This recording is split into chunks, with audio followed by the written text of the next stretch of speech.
Innal hamdalillah wassalatu wassalamu ala Rasulillah wa ala alihi wa sahbihi wa man wala. Asyhadu an la ilaha illallah wahdahu la syarika lah, asyhadu anna Muhammadan abduhu wa rasuluhu la nabiyya wa la rasulahu ba'da. Allahumma la sahla illa ma ja'altahu sahla wa anta in syi'ta taj'alul hazana sahla. Rabbish shrah li sadri wa yassir li amri wahlul 'uqdatan min lisani yafqahu qawli. Allahumma la taj'al musibatana fi dinina ولا تجعل الدنيا أكبر همنا ولا مبلغ علمنا اللهم علمنا ما ينفعنا وانفعنا بما علمتنا وزدنا علما وجنبنا ما يضرنا في ديننا ودنيانا يا أرحم الراحمين يا حي يا قيوم برحمتك نستغيث أصلح لنا شؤوننا كلها ولا تكلنا إلى أنفسنا طرفة عين اللهم أنت ربي لا إله إلا أنت خلقتني وأنا عبدك وأنا على عهدك ووعدك ما استطعت أعوذ بك من شر ما صنعت أبوء لك بنعمتك علي وأبوء بذنبي فاغفر لي فإنه لا يغفر الذنوب إلا أنت وبعد. Ma'asyiral hadirin yang dimuliakan Allah Ta'ala, alhamdulillahirabbil alamin, bersyukur kita kepada Allah Subhanahu wa taala atas nikmat dan karunia yang Allah sempurnakan untuk kita malam hari ini. Allah kembali memperkenankan kita semuanya berkumpul di majelis ini, salah satu masjid di antara masjid yang kita istiqomahi bermajelis ilmu di dalamnya. Semoga setiap langkah yang kita usahakan menuju tempat ini, setiap tapaknya bernilai pahala di sisi Allah Subhanahu wa taala, menghapuskan dosa-dosa dan memudahkan jalan kita menuju surga. Amin Allahumma amin. Salam dan salam semoga senantiasa tercurah limpahkan untuk Nabiullah Muhammad sallallahu alaihi wasallam, para keluarga ahlul bait beliau, para sahabat, para tabi'in, para tabi'ut tabi'in, dan orang-orang yang senantiasa istiqomah di atas jalan kebenaran. Mari kita lanjutkan pembahasan kitab Riyadhus Shalihin sampai pada bab ke-13, jalan-jalan menuju kebaikan. Muallif rahimahullahu taala Imam An-Nawawi memulai bab ini dengan 4 firman Allah Subhanahu wa taala dalam 4 ayat. Yang pertama, a'udzubillahi minasyaitonirrajim, surah Al-Baqarah ayat 215. Wa ma taf'alu min khairin fa innallaha bihi alim. Dan apa saja kebaikan yang kalian perbuat, sesungguhnya Allah Maha mengetahui. Ayat yang semisal juga disebutkan Allah dalam surah Al-Baqarah 197, wa ma taf'alu min khairin ya'lamhullah.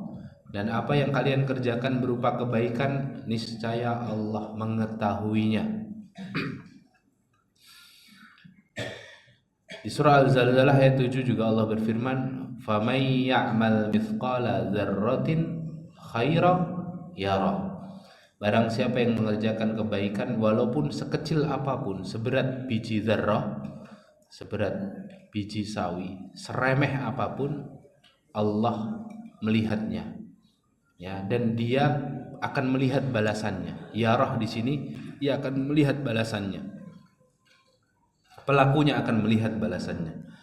Kemudian disempurnakan dengan surah Al-Jathiyah ayat ke-15, man amila salihah fali nafsih. Barang siapa yang mengerjakan amal salih, maka amalan itu kembali untuk dirinya, maka kebaikannya kembali untuk dirinya. 2 ayat berkenaan tentang maha tahunya Allah atas segala yang kita perbuat. Jadi semua yang kita perbuat dari amal kebaikan itu diketahui oleh Allah Subhanahu wa taala.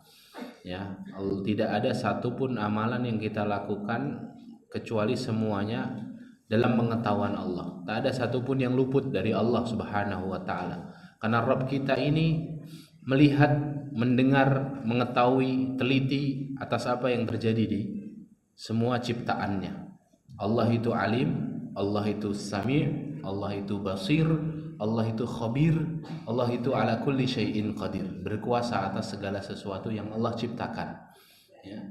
Sehingga apapun yang dilakukan kita tidak luput dari Allah Subhanahu wa taala. La sinatu wala naum. Allah tidak ngantuk, wala naum, Allah pun tidak tidur. Wa ma massana min lughub, dalam surah Qaf juga disebutkan, dan kami sama sekali tidak kecapean. Allah tidak pernah capek, ya.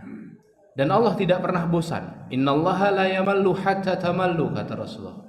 Demi Allah, sesungguhnya Allah tidak pernah bosan sampai diri kalian sendirian yang bosan dalam beramal.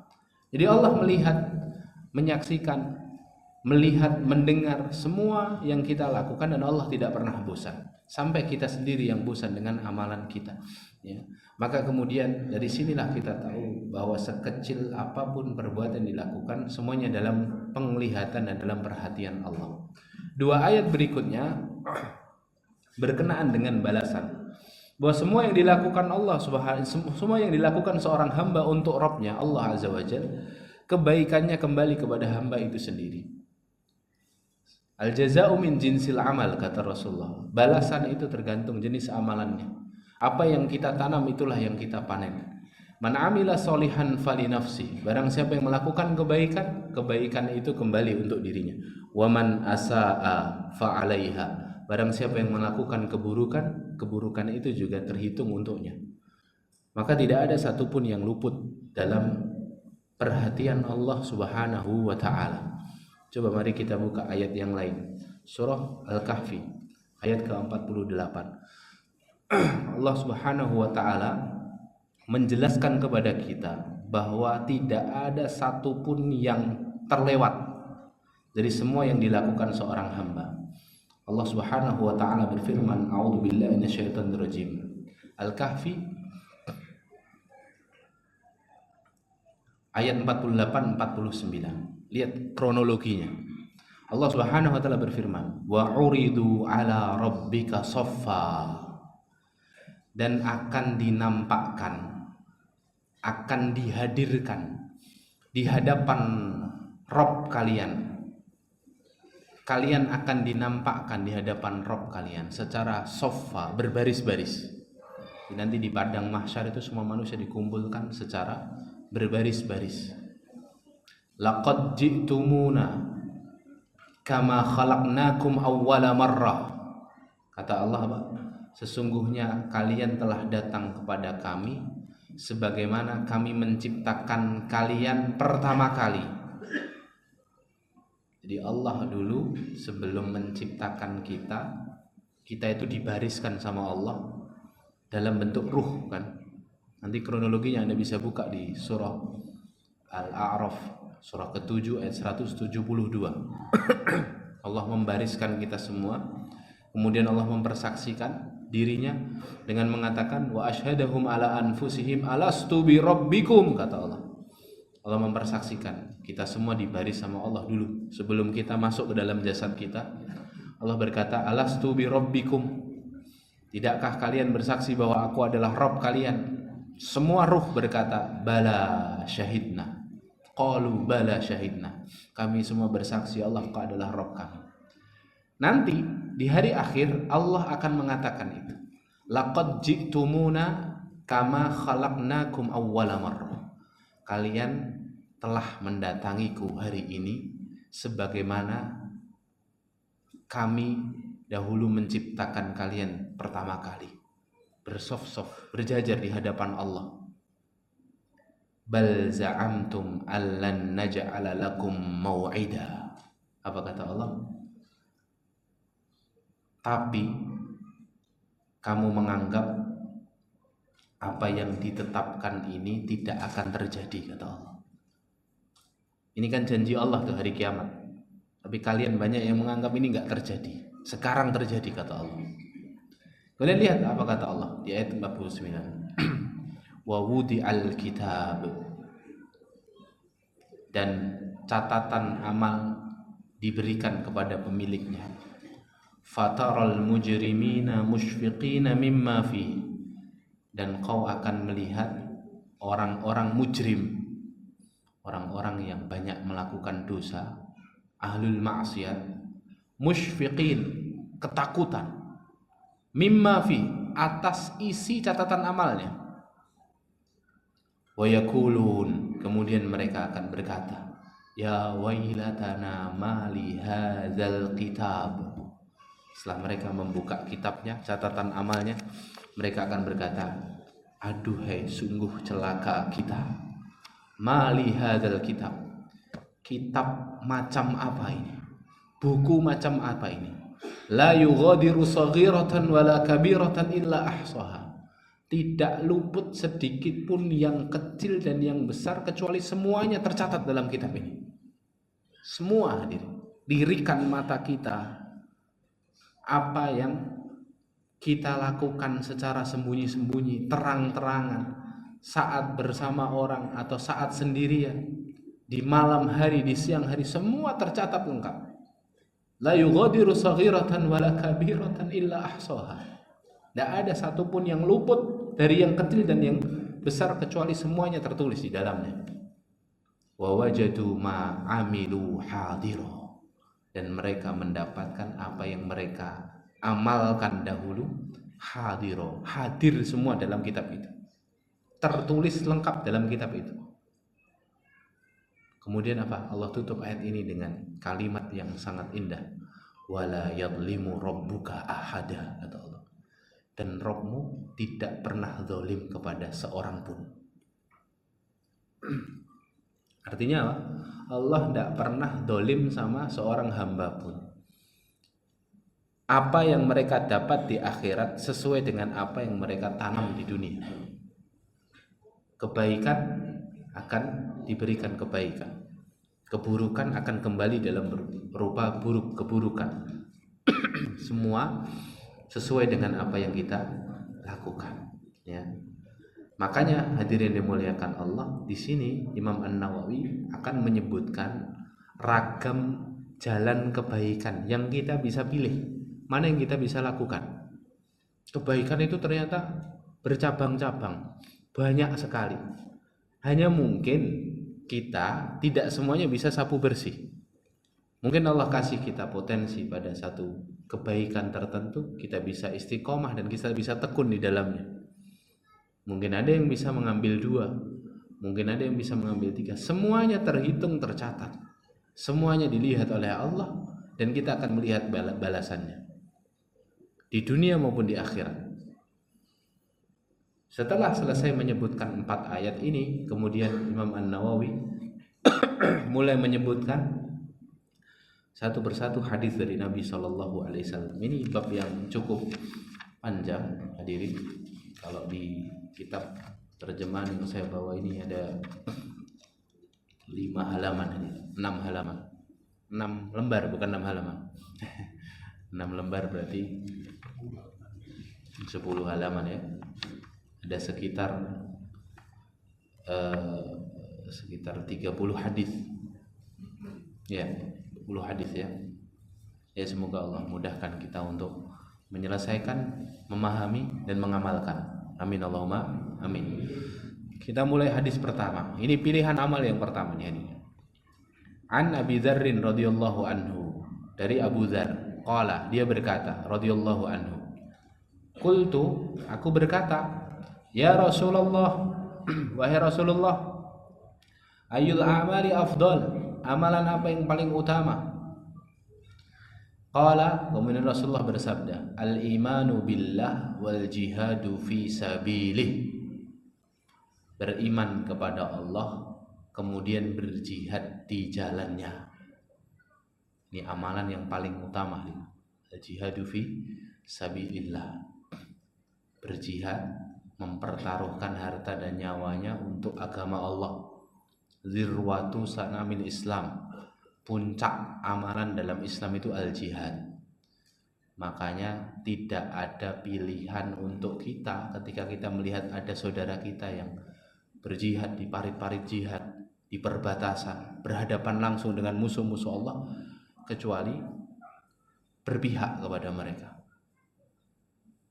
Tidak ada pilihan untuk nyinyir, itu tidak ada.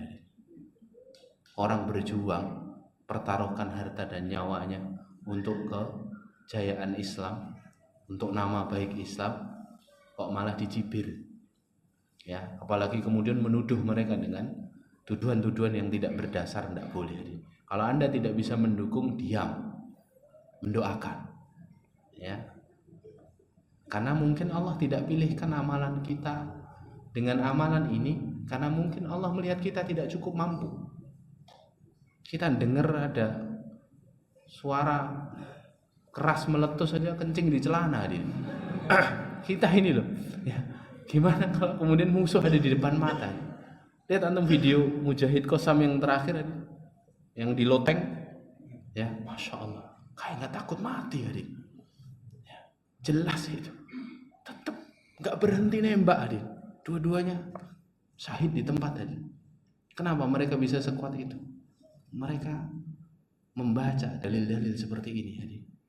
Al-imanu billah, iman kepada Allah, wal jihadu fi sabilillah, dan membuktikan iman mereka dengan berjihad di jalan Allah. Walaupun kemudian para ulama melebarkan makna jihad, para ulama kontemporer, kalau kita tidak mampu mengangkat senjata karena memang bukan wilayahnya, bukan tempatnya, bukan kondisinya, maka berjihadlah dengan bidang yang lain. Berjihad dengan bidang ilmu, berjihad dalam dakwah, berjihad dalam harta, semuanya itu akan dinilai jihad fisabilillah. Walaupun jihad yang paling utama yang dimaksud di sini adalah ya mempertaruhkan jiwa dan nyawa. Allahu a'lam bishawab. Qultu, kemudian aku bertanya lagi, ayyur riqabi afdal? Ya Rasulullah, budak manakah yang paling utama untuk dimerdekakan? Di zaman ada budak ya. Anfasuha inda ahliha wa aktsaruha thamanan. Budak yang paling afdol untuk dimerdekakan itu budak yang paling bagus kualitasnya menurut pemiliknya dan yang paling mahal harganya. Ya, jadi membebaskan budak itu seperti bersedekah fisabilillah. Maka yang afdol itu bukan yang budak-budak yang tidak punya skill, tidak punya keterampilan, justru yang paling bagus dan yang paling mahal harganya. Ya, karena itu yang paling besar nilainya di mata Allah Subhanahu wa taala. Berarti ini sama, ini konteksnya sama kayak jihad. Kalau jihad berkorban nyawa, kalau ini berkorban harta. Gitu ya. Dan Islam itu punya semangat anti perbudakan ini. Maka lihat, semua hukum dalam Islam, misalnya hudud ya. Hudud itu hukum untuk pidana ya. Kalau ada seorang melakukan pidana, ada hukum had namanya. Seringkali hukumannya atau kafarat dari melanggar sesuatu itu membebaskan budak kan. Karena Islam itu punya semangat pembebasan budak, semangat kemerdekaan. Ya, semangat kemerdekaan. Lalu apakah perbudakan ini bisa berhenti? Ya, kalau kita belajar ilmu fikih secara lengkap, bab perbudakan itu masih dipelajari. Dulu saya pernah tanya kepada guru kami ya, syekh kami, kenapa kita masih harus belajar tentang perbudakan? Kan di dunia ini sudah tidak ada budak. Kenapa masih dipelajari? Kan sudah tidak relevan. Belajar budak, hukumnya bagaimana? Budak kalau hamil nanti anaknya ini merdeka atau budak, ya. Kemudian bagaimana beradab kepada budak? Semua dibahas tuh dalam fikih. Ya, budak kalau mau nyicil dirinya sendiri boleh atau tidak, namanya budak mukatabah. Ya, jadi budak itu boleh membebaskan dirinya dengan menyicil dirinya kepada tuannya. Ada model budak begitu. Lah, saya tanya kepada guru saya, kenapa kok masih ada perbudakan? Ya Syekh, kata beliau apa? Selama masih ada jihad, di situ masih ada perbudakan. Karena dulu tawanan perang itu jadi budak, gitu ya. Tawanan perang itu jadi budak. Ya hari ini kita lihat, ya ada tawanan perang yang kemudian pertukaran, itu menunjukkan eksistensi sebuah golongan, ya. Itu dipikirkan betul, ya. Walaupun kita lihat, ya mereka ini, ya, para qirodah wal khonazir ini, kera-kera dan babi-babi ini, ya, tawanan yang ditahan oleh para mujahidin, mereka bunuhin sendiri ini.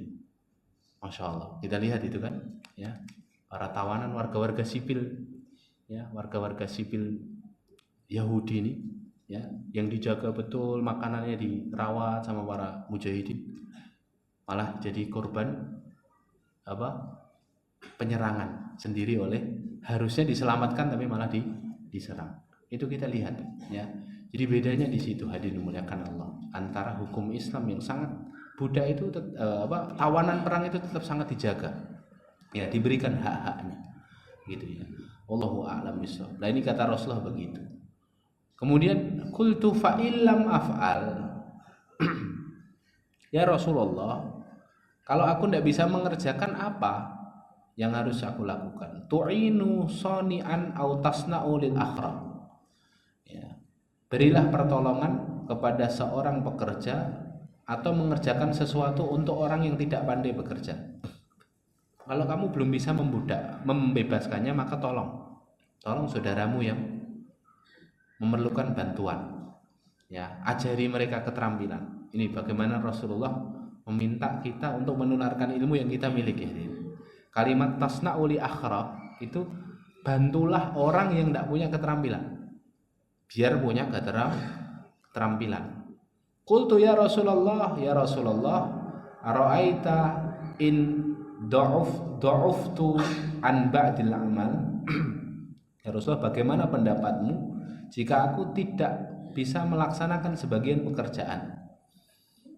Apa kata Rasulullah? Takuffu syarraka 'anin nas. Kamu menahan kejahatanmu dari orang lain, fa innaha shadaqatun minka 'ala nafsik. Sesungguhnya itu adalah sedekah darimu untuk dirimu sendiri. Jadi kalimat singkatnya hari ini, kalau kamu tidak bisa bermanfaat untuk orang lain, jangan memberi madharat untuk orang lain. Tahan keburukanmu untuk orang lain, karena itu sedekah minimal untuk dirimu sendiri. Karena kamu tidak berbuat jahat kepada orang lain. Kalau belum bisa menyuarakan kebaikan, jangan menyuarakan kebatilan, kira-kira begitu. Ya, cukup diam. Ya, diam itu kontribusi terbaik hadirin. Ya, kalau kata para ulama, berkata tidak tahu atau diam itu kontribusi besar di dalam agama ini. Karena kalau sudah banyak orang yang berkata-kata, ini runyam nih hari ini. Kasih dunia persilatan nih. Ya, kalau banyak orang berkata-kata itu bahaya. Maka katakan tidak tahu atau diam itu sudah kontribusi untuk agama ini dan untuk masyarakat luas. Ya, itu diantara tadabbur kalau kita buka surat Yusuf tadi. Di surah Yusuf itu ketika raja di ayat 40-an tadi. Ini saya bacakan ya. Ayat 43 itu.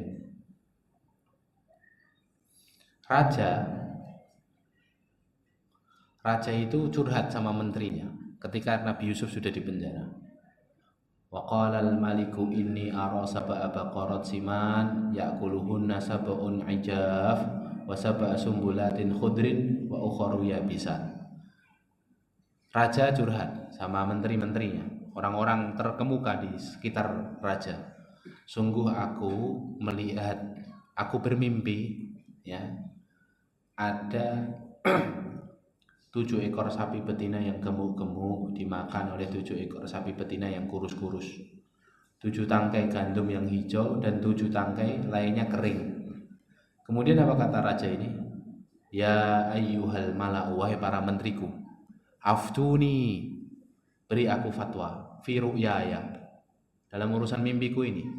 Apa artinya ini mimpiku ini? In kuntum lirru'ya ta'burun, kalau kalian tahu tentang ilmu mimpi, ilmu takwil mimpi. Menterinya bilang apa? Qalu adghasu ahlam, wahai raja, itu cuman mimpi-mimpi kosong aja raja. Tidak ada artinya itu. Tidak ada artinya. Awalnya sok tahu. Tidak ada artinya itu raja, cuman mimpi-mimpi ke bawah tidur aja, bunga tidur.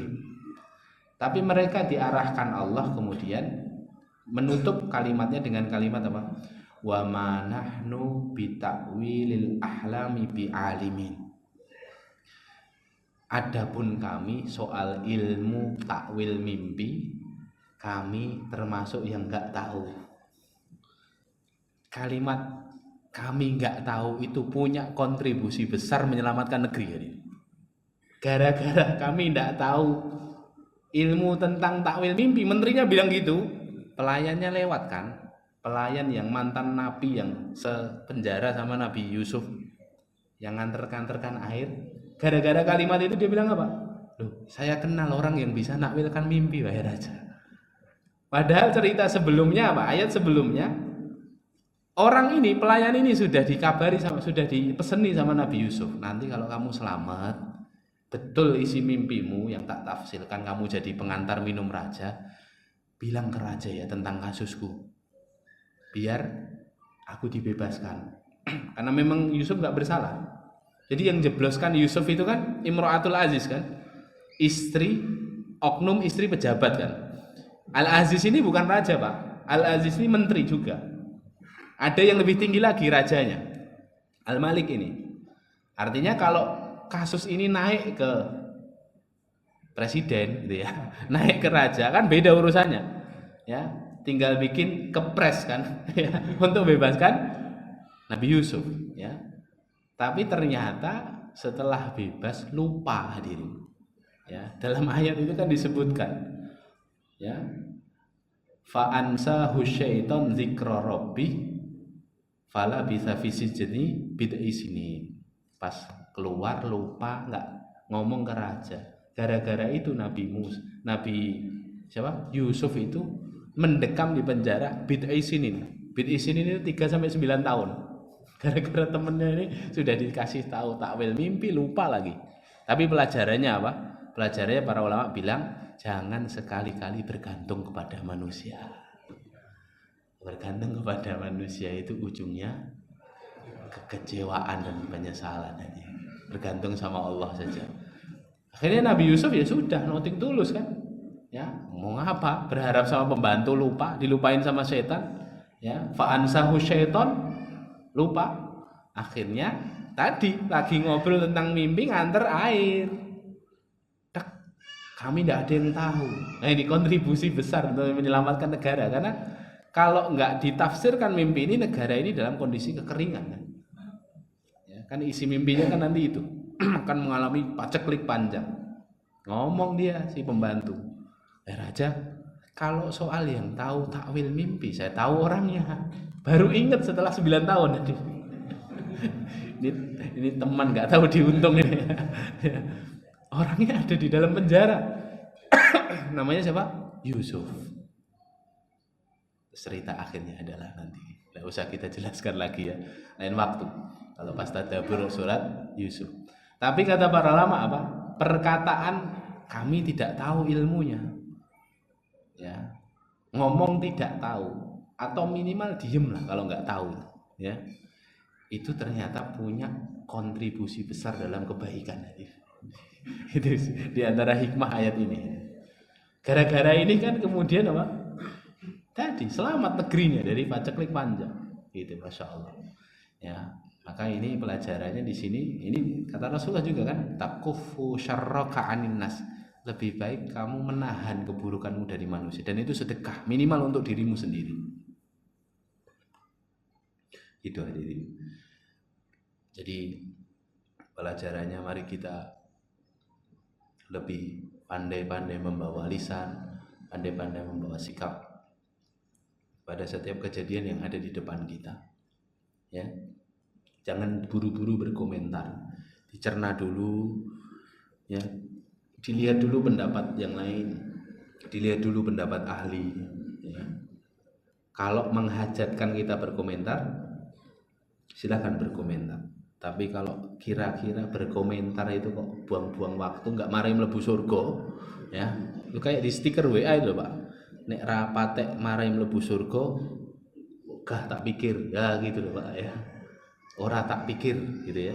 Nah itu, maka lebih baik kita jaga lisan kita jaga sikap kita, ya. Dan itu ternyata sedekah hadirin. Dinilai sedekah minimal untuk diri kita sendiri. Karena kita tidak zalim sama diri kita. Berarti kita amanah sama lisan yang Allah titipkan sama kita, sama akal yang Allah titipkan sama kita. Kenapa? Karena tidak menghasilkan keburukan untuk orang lain. Allahu a'lam. Hadis berikutnya. Jadi hadis yang pertama ini peluang amalannya apa hadis? Jihad. Tapi Ustaz, jihad sulit, bebaskan budak Tidak punya budak Ustaz, sudah tidak ada budak. Ya. Ya sudah, berarti peluang amalnya apa? Menahan diri dari berbuat buruk kepada orang lain.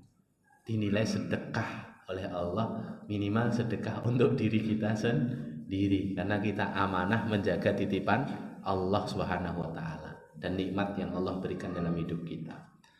Hadis Abu Dzar berikutnya. Ini hadis tentang peluang amalan yang lain. Sholat duha 2 rakaat, Pak.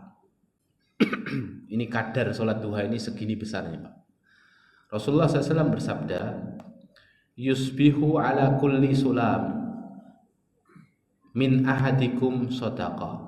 Setiap pagi masing-masing kalian punya tanggungan sedekah untuk setiap persendian. Dalam hadis yang lain Rasul mengatakan setiap manusia memiliki 360 sendi. Salasami'ah wa sittina sulama, 360 sendi. Fakullu tasbihatin sadaqah, kata Rasulullah. Setiap tasbih yang kita lafadzkan subhanallah dinilai sedekah, 1 sedekah. Jadi kalau mau memenuhi kewajiban kita mensedekahi sendi setiap tubuh kita ini, berarti subhanallah 360. Wa kullu tahmidatin sedekah, kata Rasulullah. Setiap tahmid alhamdulillah itu sedekah. Wa kullu tahlilatin sedekah. Setiap tahlil la ilaha illallah sedekah. Wa kullu takbiratin sedekah. Setiap takbir Allahu akbar sedekah. Ya, sedekah. Wa amrun bil ma'rufi sedekah. Beramar ma'ruf, mengajak orang lain dalam kebaikan sedekah. Ngajak ngaji, ya, ngajak amal jama'i, ngajak ada peluang amal soleh sedekah, kita share, itu dinilai sedekah sama Allah. Wa nahyun 'anil munkari sedekah. Mencegah dari perbuatan kemungkaran itu sedekah. Yang ngingetin saudara yang mau bermaksiat, ada orang pacaran diingetin, ya, itu dulu kerjaan kami itu Pak, waktu di pondok, di atas pondok kami itu di Gunung Madu sana Pak. Jadi kan kalau lewat dari Simo ke Karanggede ada Gunung Madu itu namanya, ada apa itu namanya, ada gua-gua Jepang di situ Pak. Itu kalau malam buat uji nyali santri Pak. Cuman kalau sore itu buat amar ma'ruf santri Pak. Mana banyak orang pacaran di situ, ya. Ya. Wah, kalau mas-mas santri sudah lewat mereka pergi. Karena mesti diresekin sama kita, ya. Nah itu juga bagian dari nahi mungkar itu Pak. Ya, tapi dengan cara-cara yang benar ya, bukan langsung ini itu ya. Harus dengan cara-cara diingatkan dulu masih istrinya atau bukan Mas gitu. Ya. Dan lain sebagainya, ya. Nahi mungkar itu sedekah. Kemudian kata Rasulullah, wa yujzi'u min dzalika rak'atani yarka'uhuma minad duha. Semua sendi kita itu tercukupi sedekahnya dengan mengerjakan 2 rakaat sholat duha. Insyaallah. Nah ini loh jawaban mengapa orang kok sholat duha itu rezekinya lancar Pak. Kenapa? Karena dia amanah sama titipan Allah Subhanahu wa taala. Sendinya semuanya dicukupi sedekahnya yang jadi tanggungan hariannya. Selesai duha, dia perbanyak amal soleh, dia perbanyak zikir, rezekinya lancar. Ya. Kalau ada anekdot orang sholat duha rezekinya lancar, benar atau tidak? Benar Pak. Satu hadisnya ini satu hadis qudsi. Ada satu hadis qudsi sahih, Allah Subhanahu wa taala berfirman, "Man shalla arba'a raka'atin fi awwalin nahar yakfihi ila akhirih." Barang siapa yang sholat 4 rakaat. Loh ini kan 2 rakaat. Iya, 2 rakaatnya buat bayar tanggungan. 2 rakaatnya dilebihin. Jadi kalau sholat duha sebisa mungkin jangan hanya 2 rakaat, Pak, tambahin. Minimal 4. Ya. Apa kata Rasulullah? Barang siapa yang sholat 4 rakaat di awal siang, berarti kan sholat duha. Akfihi ila akhirih. Nah, ini pilihan amalan. Niscaya aku cukupkan semua kebutuhannya sampai akhir siangnya, sampai malam berarti. Karena waktu di dalam Al-Quran itu antara siang dan malam kan, nahar wa walail, ya. Wan nahari idza tajalla wal laili idza yakhsha. ya. Jadi malam dan siang, berarti akhir lain itu sampai malam. Ya, dicukupkan kebutuhannya sama Allah. Walaupun sebagian ulama bilang bukan kebutuhannya yang dicukupkan, tapi hawa nafsunya dicukupkan oleh Allah, diganti dengan ketakwaan, diredam hawa nafsunya. Jadi sulit dia nanti untuk kemudian bermaksiat kepada Allah. Nah ini hadirin pilihan amalan berikutnya. Sholat duha 2 rakaat atau kalau bisa 4 rakaat. Hadis sahih ya. Hadis diriwayatkan oleh Imam Muslim. Masih hadis Abu Dzar. Pilihan amal yang lain ya ini. Uridat alayya a'malu ummati. Ditampakkan kepadaku amal-amalnya umatku. Hasanuha wa sayyi'uha. Amalan-amalan yang baik, amalan-amalan yang buruk ditampakkan di hadapan Rasulullah. Fa wajadtu fi mahasini a'malihal adza yumatu 'anit tariq. Dan aku dapatkan di antara amalan yang paling baik yang ditampakkan kepadaku, yang paling baik di mata Allah adalah al-adza yumatu 'anit tariq, di seorang yang menyingkirkan halangan atau gangguan dari jalan. Di antara amalan yang terbaik di mata Allah itu ternyata apa? Amalan-amalan yang kecil dianggap remeh sama manusia. Amalan-amalan yang tidak banyak orang mengerjakan, itu malah terbaik itu. Maka kesimpulannya di sini, amalan sekecil apapun itu tetap dinilai baik sama Allah. Yang kedua apa? Carilah amalan yang unik, Pak. Carilah amalan yang orang itu secara akal jarang melakukan itu. Amalan yang luar biasa di mata Allah itu yang kemudian membuat Allah mencintainya. Cari yang belum ada. Itu. Misalnya ini di kajian kita ini yang belum ada apa? Snack udah ya, aman ya? Aman. Air mineral aman. Wedang jahe Pak, ini belum ada. Amir ini kurang peka sate tak wato metu jahe. Iya, wedang jahe belum ada. Dulu ada ya. Masya Allah, cari yang unik Pak. Atau ini kok apa namanya, sandalnya kok berserakan, saya tak nata sandal. Nah misalnya begitu, saya tak nata parkir lah, ini parkirnya biar muat buat yang lain. Nah, itu amalan-amalan yang unik begitu, itu semacam dengan ini. Dan itu termasuk mahasin ya, mahasin amal. Amalan terbaik. Gitu ya. Jadi maknanya di sini bukan hanya amalan kecil-kecil toh. Jangan kemudian disimpulkan dengan mudah hadis ini apa? Oh, nyingkirkan kerikil tok dari jalan atau apalah, paku dari jalan sudah cukup lah, ini sudah amalan bagus. Ini apa dalilnya? Ini dalilnya. Bukan ini maksudnya. Maksudnya itu, loh, amalan yang kayak gitu tuh jarang dilakukan orang. Nyingkirkan kerikil, nyingkirkan, itu berarti amalan unik jadi.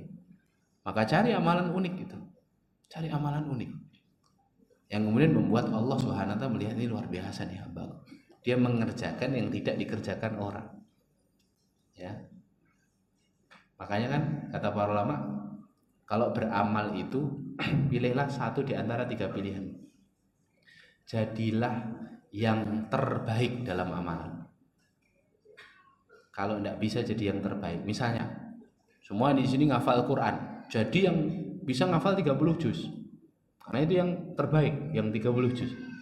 Tapi kalau nggak mampu jadi yang terbaik, jadilah yang pertama kata para ulama. Nggak apa-apa nggak hafal-hafal 30 juz, tapi softnya selalu di depan, datangnya selalu pertama, selalu rutin, tekun datang terus, setoran sama ustadz, walaupun suratnya ya kulha kulhu nggak apa-apa, yang penting hafalan. Nggak apa-apa, berarti dia paling semangat. Ibu-ibu yang kan punya kelas tahsin kan sama Ustadz Ilham, nah itu ya, jangan absen, datang, jadilah yang pertama, nyontohin temen yang lain biar yang lain termotivasi. Lho kalau sing ra iso wae teko dhisik dhewe, gitu ya. Nah ini, itu jariah Pak, pioner dia dalam kebaikan. Lah, kalau tidak bisa jadi yang pertama kata para ulama, jadilah yang paling beda dalam amalan. Nah ini, amalan unik gitu. Cari amalan unik gitu. Masya Allah. Ini peluang amalan ini. Tapi ada lanjutan hadisnya nih. Fawajadtu fi masawi'i a'maliha, dan aku pun melihat kata Rasulullah Di antara amalan yang paling buruk, an-nukha'atu takunu fil masjid la tudfan. Ini hati-hati dengan amalan ya hadirin. Jadi ditampakkan amalan. Ini peristiwanya ketika Isra Mi'raj hadirin. Isra Mi'raj kan Rasulullah ditampakkan surga, ditampakkan neraka, ditampakkan amalan-amalan, ditampakkan keburukan-keburukan. Nah Rasulullah lihat di antara amalan yang paling buruk adalah membuang dahak di dalam masjid kemudian tidak menimbunnya. Ini konteksnya adalah masjid di zaman Rasulullah ya. Masjid di zaman Rasulullah kan apa? Pasir halus ya, sudah pernah kita jelaskan. Dia buang dahak di situ atau buang ludah kemudian tidak menutupnya. Lah kalau konteks kekiniannya berarti apa? Ya, tidak menghormati masjid sebagai rumah Allah. Nah ini termasuk amalan yang paling buruk ternyata. Kalau hari ini konteksnya ya kita berusaha lah datang ke masjid dengan pakaian terbaik ya. Kemudian janganlah buang sampah di masjid, jangan menyisakan sisa apa itu namanya? Sedotan itu. Di sini ada contoh sedotan enggak? Saya kasih contoh cara minum pakai sedotan kecil. Biasanya kan kalau sedotan air apa itu? Gelas itu kan kita buang plastik. Itu menyusahkan takmir loh hadirin. Jumbutinya angel itu. Kalau nyapu kebur itu. Ya kan? Lah itu caranya jangan dibuang hadirin, ditaruh di tengah. Jret, ya kan bolong. Tak. Jadi nanti kebuangnya sekalian gelasnya hadirin. Gitu. Ini kayaknya kecil loh hadirin, tapi ini bermanfaat sekali. Kontribusi besar dalam kejayaan negeri kita ini. Jadi tidak hanya berkata tidak tahu tok ternyata. Minum itu ada caranya. Loh ini kan bagian kalau kita kajian di masjid, kadang-kadang sampahnya yang menyulitkan itunya loh. Disapu kebur, dijumputi angel gitu ya. Nah itu caranya begitu ya. Jadi plastik sedotan itu ya ditujuskan ke atas sama ke bawah. Plastiknya biar di tengah. Udah, jenengan minum dengan itu. Nah itu. Ini kan hal-hal yang kecil nih sebenarnya, tapi bisa kita lakukan dalam rangka menjaga kemuliaan masjid. Berpakaian dengan pakaian terbaik di masjid ya. Kemudian menjaga ini ya. Kira-kira ibu-ibu yang haid jangan masuk ke dalam, di luar ya. Karena takut nanti mengotori masjid ya. Cukup duduk di serambi situ, tetap kedengaran ya. Kemudian di antaranya apa? Memperbaiki mic ini sudah dilakukan nih oleh takmir. Ada masjid itu yang wah mic-nya bermasalah nih. Ustadz Ilham pun suaranya jadi elek. Padahal wis yang terbaik gitu. Jadi ngeper tadi suaranya. Jadi orang nggak kerasa di masjid tadi. Kerasa di konser, suaranya lebih bagus. Konser itu penyanyi ya. Tanya penyanyi-penyanyi yang terkenal. Mic-nya harganya ratusan juta tadi. Ya, masa kita buat masjid ya, insyaallah buat meninggikan nama Allah. Mic-nya kaleng-kaleng kan ya. Nah, itu bagian yang memuliakan masjid gitu ya. Masya Allah tabarakallah. Jadi dukung terus semua program yang ada di ini ya, insya Allah di masjid ini, terutama masjid kita dulu. Dukung apa kira-kira program ini, program yang barusan disampaikan takmir, mari kita dukung ya. Infak malam hari ini kita kontribusikan untuk saudara-saudara kita yang kemarin mengalami bencana kebakaran di sini ya, di bawah flyover itu. Ternyata banyak jamaah Nurul Huda juga di situ. Makanya para ikhwah keluarkan hartanya malam hari ini, keluarkan atau saya paksa keluar ya, enggak ya, sedekah sukarela aja. Untuk punya kelebihan berikan, insya Allah sangat bermanfaat ya, meneguhkan keimanan. Orang itu kalau lagi kena bencana hadirin, imannya goyah hadirin. Untuk sholat aja kadang nggak kober kan kita kalau lagi masalah itu ya, karena wah masalah hadirin. Nah itu kita harus teguhkan itu keimanannya, biar kemudian tetap istiqomah. Nanti pahala jariahnya jadi buat kita semuanya insyaallah. Baik, barakallahu fikum. Barakallahu fikum. Saya kira ini dulu aja lah ya. Jadi saya masih bisa bertahan 15 menit, tapi jahenya nggak keluar ya udah. Enggak. Bercanda ya. Kita awalkan sholatnya saja. Ini saya kayak ini Pak, lagi radang tenggorokan nanti insyaallah. Ini nggak curhat ya, Pak Takmir santai, aman ya. Ya, harus ngirit suara. Ada amanah di tempat lain insya Allah.